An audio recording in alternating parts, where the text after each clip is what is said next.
si je puis me permettre, et je crois qu'il est nécessaire de clarifier toutes nos démarches. Le temps nous a donné raison. Il faut que l'opinion publique sache que la nouvelle direction, depuis son installation, a fait bouger beaucoup de lignes. Et les plus avertis saisiront le sens de nos propos. Et après le premier feuilleton de la Ligue, avec la Ligue de football professionnel,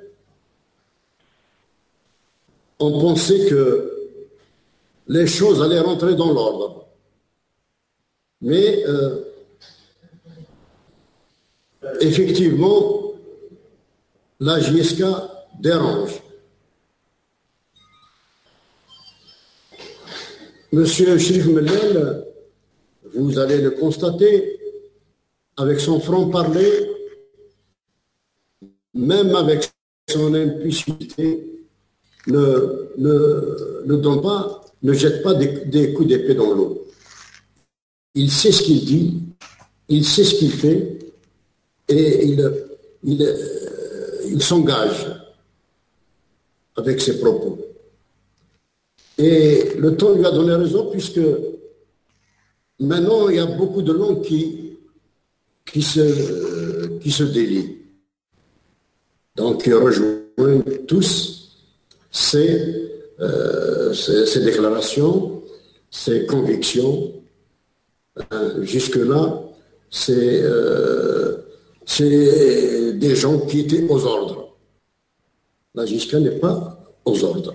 Elle veut faire couvrir au football national ses lettres de noblesse, ses valeurs et son identité propre. Comme elle veut redonner à la JSK son lustre d'antan. Donc, ça ne plaît pas, outre mesure. Et pour les positions de M. Cherif Mellel, dans le cadre du mouvement citoyen, il a pris des engagements, il a pris ses convictions, il assume, et c'est vrai, et qu'il était contre le 5e mandat. Je crois que M. Cherif Mellel et toute notre direction, issue des citoyens, on assume notre rôle parfaitement et profondément. Donc, à la suite des faits qui sont déroulés lors du match Médéa-JSK du 17 avril, en toute responsabilité, nous avons adressé un rapport détaillé aux instances, la Ligue football professionnel, la FAF et la Commission fédérale d'arbitrage, où nous avons énuméré les faits qui ont porté atteinte à l'éthique sportive, aux lois du jeu, le non-respect du huis clos, l'arbitrage complice et l'insécurité, les intimidations. Donc nous avons détaillé article par article conformément au règlement du championnat de football professionnel de saison 2018-2019. On a été clair, on a joint les vidéos qui peuvent montrer clairement tous les faits que nous reprochons. Les tentatives d'intimidation des arbitres, parce que les dirigeants de l'OMDA ont pénétré dans le vestiaire des arbitres à la mi-temps. Ce n'est pas pour leur donner des gâteaux. Donc, ils ont enfreint l'article 58, alinéa 1 de 2, et l'article 60 du règlement du championnat. Nul n'est admis à rentrer dans le vestiaire des arbitres sur quelque titre que ce soit. Et dans les attendus de la sanction ou la décision prise, aucun fait de nos rapports n'a été porté à cet effet. Et tous les rapports, tant pour la FAF que pour les autres instances, ont été balayés de la main. On n'a pas voulu, on a esquivé les faits importants reprochés.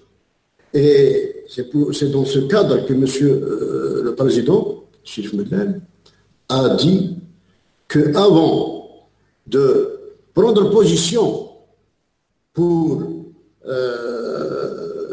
le vice-président de la FAF, qui est en même temps vice-président de l'USMA, il aurait mieux fallu attendre les résultats d'une enquête qu'il devait ouvrir sur tous les faits que nous avons énumérés. Il avait le droit, donc, conformément à la hiérarchie qu'il représente, et avec son droit de coactif, il pouvait faire activer cette enquête. Ça n'a pas été fait. C'est ce que nous reprochons.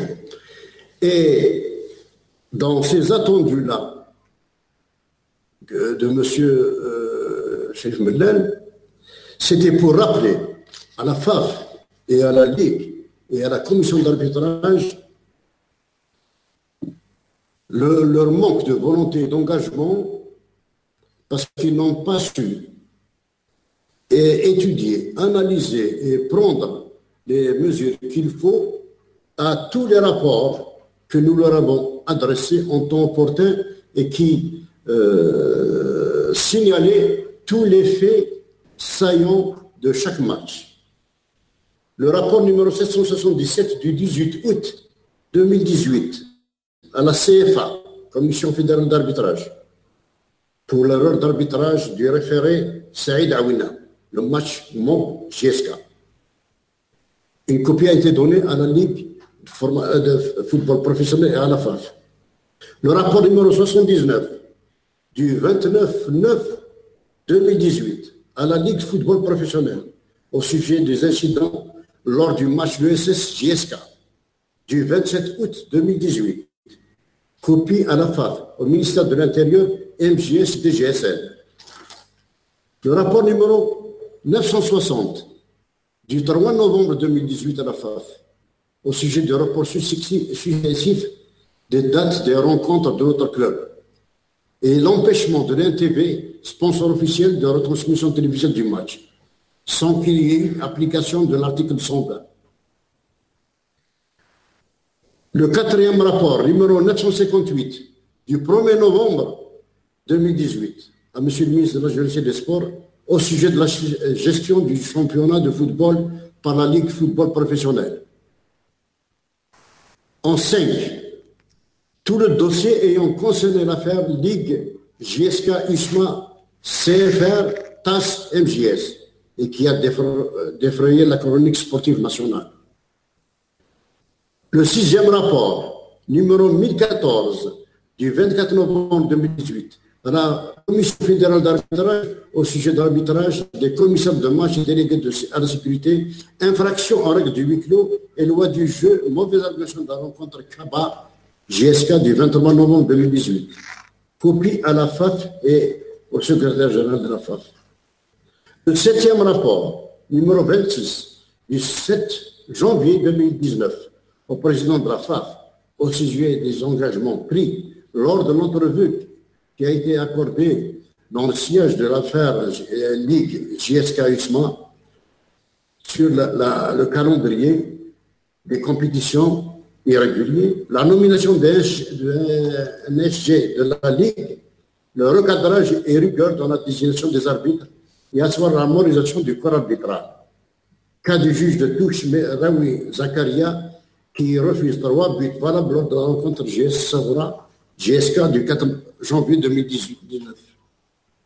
Et le 8e rapport du 5 février 2019 à la Ligue football professionnel au sujet de la mauvaise organisation, rencontre PAC JSK du 4-2-2019.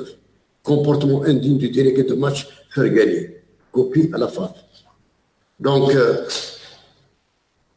en plus de ces rapports-là, nous avons été un acteur actif, attentif et de proposition pour moraliser la gestion de la Ligue, du championnat et du football national. Bien sûr que nous défendons les intérêts de notre club, mais le football national aussi a un prix fort parce qu'il est ballotté. Donc nous voulons qu'il y ait des hommes à la mesure des attentes de tout le peuple national. Donc nous avons dit dans notre rapport qu'aucune fois le championnat national a connu des difficultés énormes, des violences, des interférences, des arrangements, de mauvais arbitrages qui ont créé des violences. Mais à aucun moment, ni la Ligue, ni la FAF n'ont pris des sanctions exemplaires. Parce qu'à la limite, on peut arriver à une sanction exemplaire pour faire une application de l'article 65 ou l'article 77 ou de l'article 95 pour faire rejouer des matchs ou alors faire des matchs par pénalité aux équipes qui ont failli. Et toutes ces tentatives d'intimidation, de corruption, on les aurait évitées. Parce que dans tous nos rapports, nous avons dit que la fin de saison sera très difficile à gérer. Et ouvrir une petite parenthèse très brève au sujet du communiqué de la FAF qui dit la FAF répond à Mellal. Là, il y a eu une prise de position flagrante parce qu'il y a eu une réaction au quart de tour sans réfléchir parce qu'il n'a jamais été question de M. Mellal. M. Mellal a toujours agi à Médéa en sa qualité de président de la SPA-JSK. Donc la prise de position pour défendre le vice-président Haddad et M. Amalou est mal placé, malvenu, parce que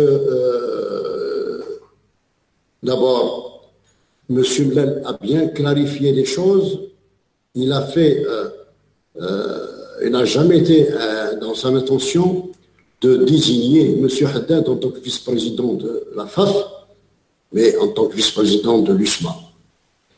Et à ce sujet aussi, nous croyons que ce cumul de fonctions est de trop et ne saurait être permis dorénavant. C'est une clause qui doit changer normalement. Parce que être juge et parti peut donner des interprétations à n'importe lequel.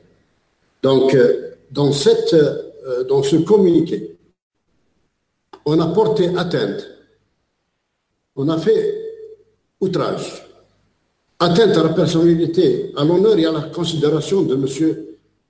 Cherif Mellal, en sa qualité de président. Parce qu'on lui a fait un procès d'intention et on a fait un jugement de valeur sur sa personne, alors que la Ligue n'a pas à commenter un score, une défaite et un président ou un club. Voilà, je tenais à mettre le point sur les i pour que la FAF est censée être neutre au-dessus de toute autre considération, avoir une hauteur de vue et de discernement dans le cadre de la gestion de la compétition. Nous ne voulons faire de mal à personne, mais nous ne voulons pas que le mal qui ronge le football national continue à persévérer de la sorte. Nous avons des hommes et des compétences au niveau national qui peuvent faire et donner mieux que ça. Le football national mérite toute notre attention, nos encouragements. Donc, pour le but imaginaire, le pénalty imaginaire, tout le monde s'accorde à le reconnaître. tous les spécialistes, tous les référés internationaux le reconnaissent. Et aucune mention n'a été faite dans la décision, dans le rapport que nous avons fait. Ils ont survolé, ils ont esquivé tous les attendus. Donc, nous avons voulu donner un sens à nos démarches, un sens à nos engagements, et nous continuerons à faire recours, à poursuivre nos engagements et pour que le droit nous soit reconnu. Et je vous remercie. Voilà.